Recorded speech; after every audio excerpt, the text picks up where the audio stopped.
যেমন তেমন আকৃতিও নয়, রাধা কৃষ্ণ মিলিত তনু,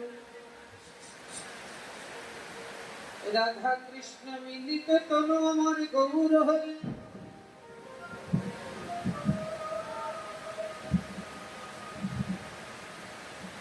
ডক্টর মহানামব্রত ব্রহ্মচারী গোপী মন্ত্র মাধুরী গ্রন্থে উদ্ধৃতি দিয়েছে, নিকুঞ্জ বনে একদিন রাধা কৃষ্ণ নৃত্য চলছে। বন নৃত্য, যে নৃত্যে হারে দেহ দিয়ে দিবে, যে নৃত্যে হারে দেহ দিয়ে দিবে। এখন রাধা রানী হেরে গেছে, শর্ত অনুযায়ী দেহ দিয়ে দিয়েছে। দেহ দিয়ে দেওয়াতে রাধা রানীর দেহ কৃষ্ণের সাথে মিলিত হয়ে যাচ্ছে। রাধা রানীর দেহ কৃষ্ণের সাথে মিলিত হয়ে যাচ্ছে। ললিতা দেখছে, অরে রাধে, তুই যদি গোবিন্দের সাথে মিলিত হয়ে যাস তাহলে সেবা করবে কে? এই দেখুন, রাধা গোবিন্দের দেহ এক হয়ে যাচ্ছে, এমন সময় ললিতা সাবধান করে দিল, গোবিন্দের সঙ্গে যদি তুই একই হয়ে যাস, আলাদা দেহে সেবা করে যে আনন্দ, সেই আনন্দ থেকে তো চিরদিনের মতো বঞ্চিত হয়ে যাবে।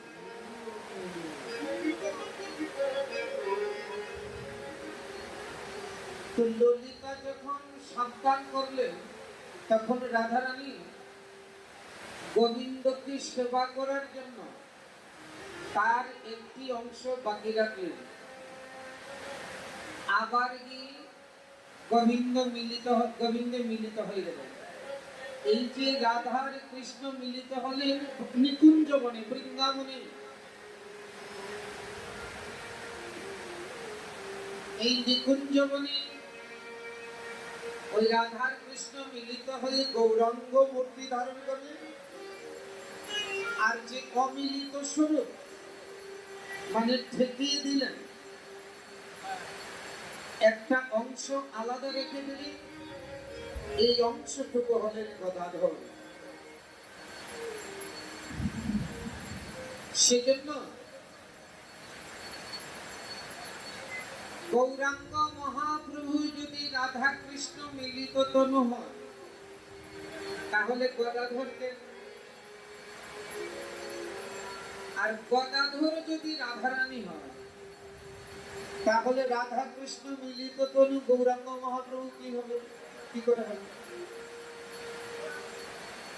দেখলেন কি সুন্দর তত্ত্ব। আমরা জানি গদাধর রাধারানী, তো রাধারানী যদি গদাধর হয় তাহলে গৌরাঙ্গ কি হবে? দুই অঙ্গে এক অঙ্গ তো গৌরাঙ্গ। গদাধর পূর্ণ রাধারানী নয়, রাধারানীর অংশ। আর পূর্ণ রাধারানী আমার গোবিন্দের সঙ্গে মিলিত হয়ে গৌরাঙ্গ। তো এইভাবে নিকুঞ্জবতী লীলা চলছে। তারপর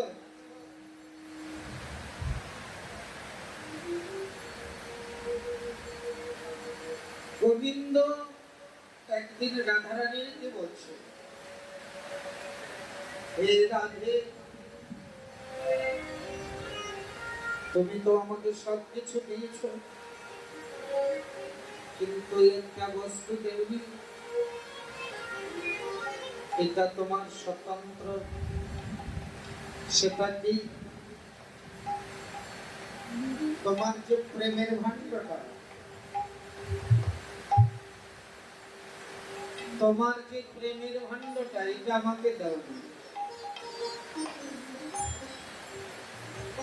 তোমার প্রেমের ভাণ্ডটা আমি তোমার কাছে দু হাত পেতে ভিক্ষা চাই। রাধারানী বলছি গোবিন্দ হে, আমি তোমাকে সব দিয়েছি,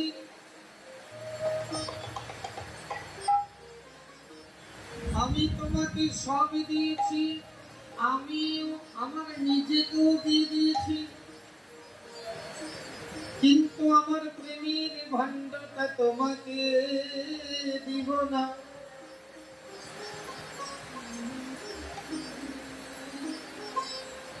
আমার প্রেমের ভাণ্ডটা তোমাকে দেব না। কেন?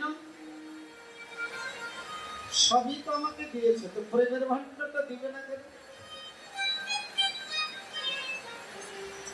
কেন দিব না জানো প্রভু? তুমি তো যুগে যুগে জন্মে জন্মে ভক্তকে কাঁদিয়েছ,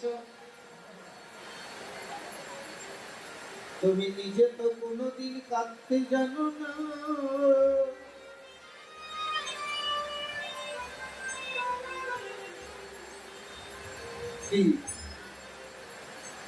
রামচন্দ্র যখন বনবাসে গিয়েছে, অযোধ্যাবাসী কেঁদেছে। রামচন্দ্র কেঁদেছে, রামচন্দ্র কেঁদেছে, শ্রীকৃষ্ণ যখন বৃন্দাবন ছেড়ে মথুরা চলে গেছে, বৃন্দাবনবাসী কেঁদেছে, কিন্তু গোবিন্দ কেঁদেছে। তাই রাধারানী বলেছে গোবিন্দ হে,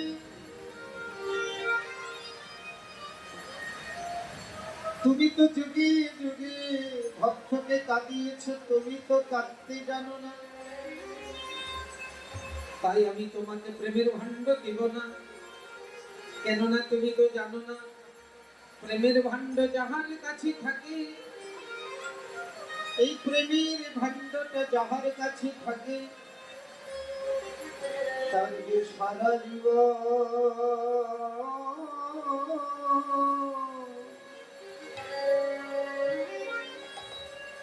কাঁদিতে হয়।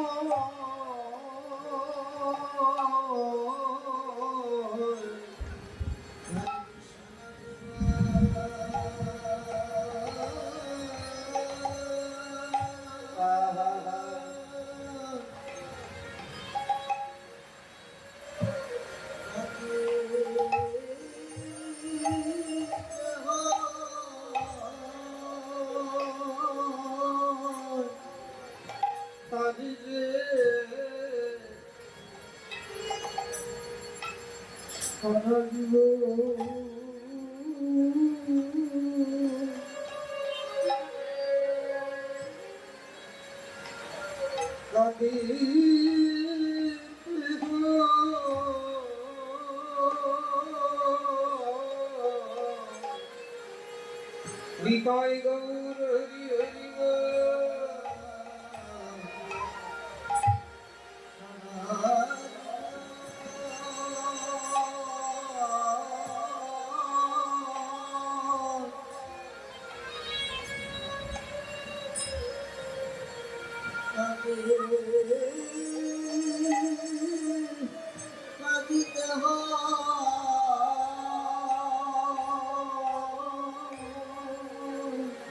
মুখে হা কৃষ্ণ গোবিন্দ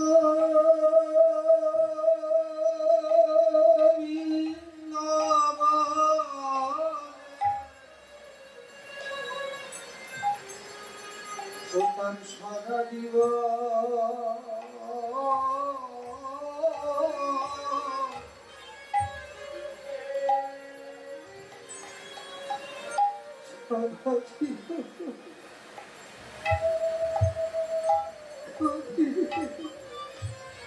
কাঁদিতে হয়।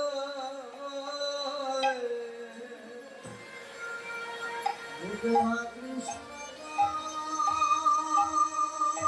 নিতাই গৌর হরি হরি হরি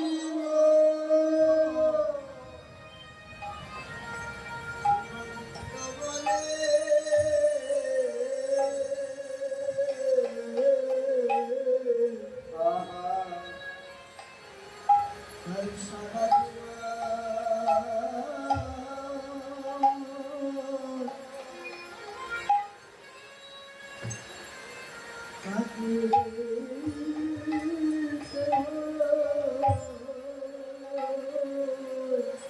ওই নিরজনে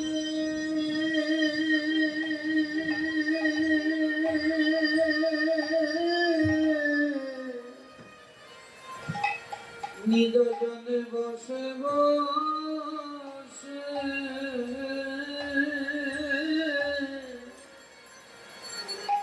সে যে সারা জীবন কাঁদিতে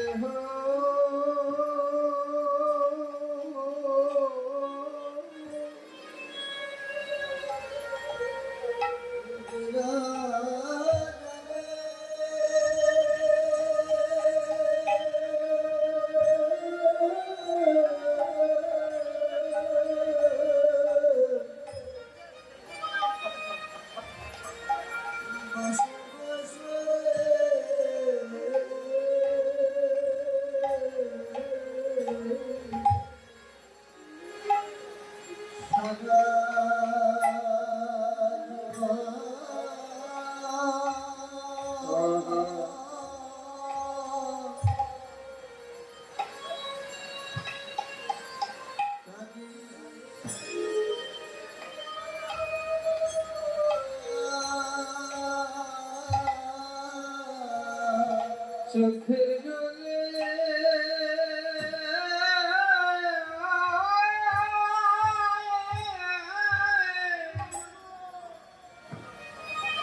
চোখের জলে বুক ভাসাইয়ে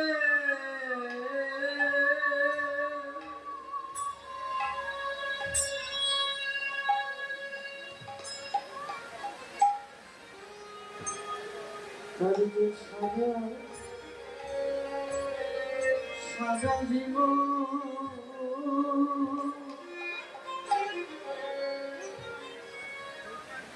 কাঁদিতে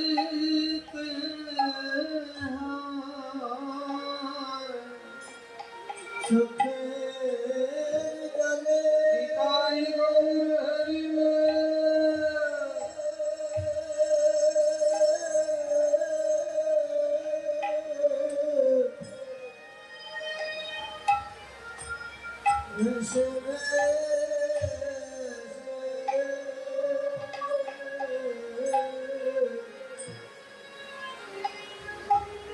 তার সারা জীবন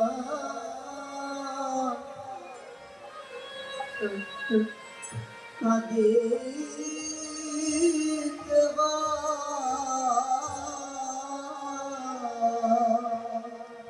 চোখের জলে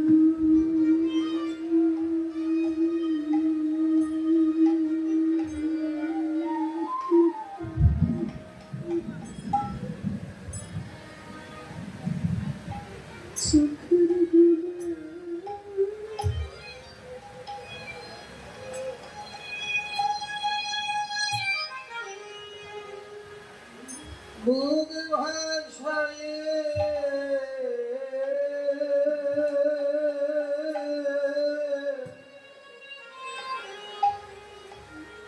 তার সারা জীবন কাঁদিতে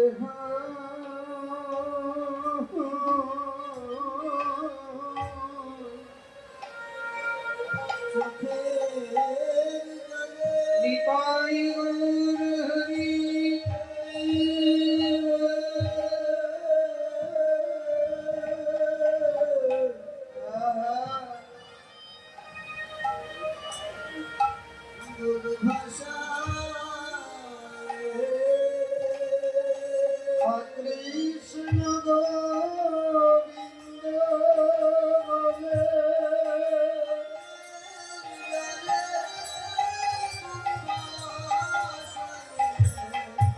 কৃষ্ণ গোবিন্দ কৃষ্ণ গোবিন্দ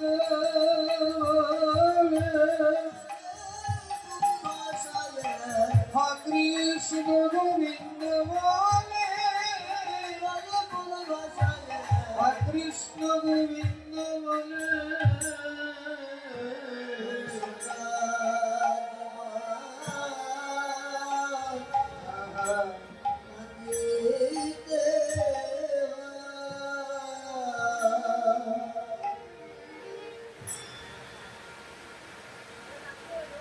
তোমার তো কাদার অভ্যাস নাই,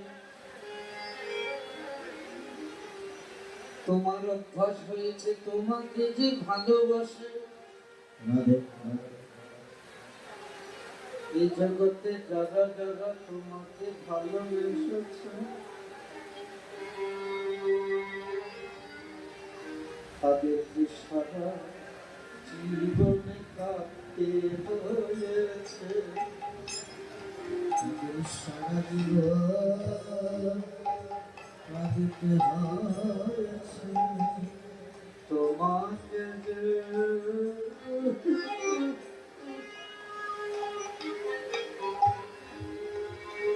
ভালোবেসেছে,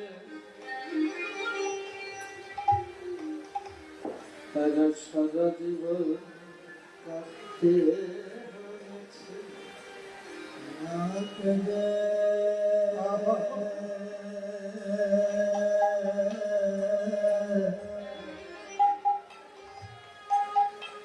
ভালোবেসেছে আর সারা জীবন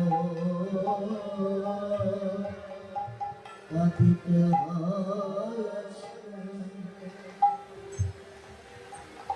এই পৃথিবীতে এমন কেউ আছে তোমাকে ভালোবেসেছে তারা কাঁদে?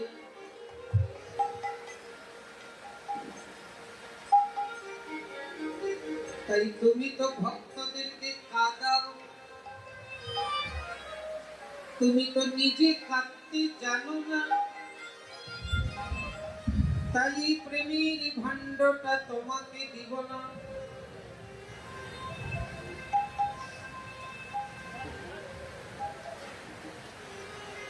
গোবিন্দ বলেছে, রাধে আমি তো জন্মে জন্মে যুগে যুগে ভক্তকে কাঁদিয়েছি, তাই এবার তোমার প্রেমের ভাণ্ডটা আমাকে দেও। তুমি যেমন কৃষ্ণ গোবিন্দ বলে কেঁদেছ, তোমার মতো আমিও একবার কাঁদিতে চাই,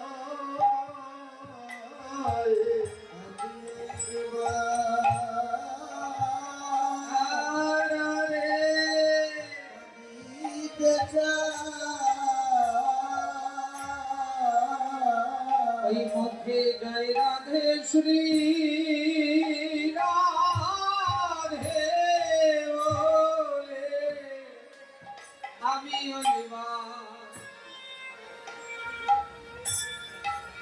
কাঁদিতে চাই। মুখে জয় রাধে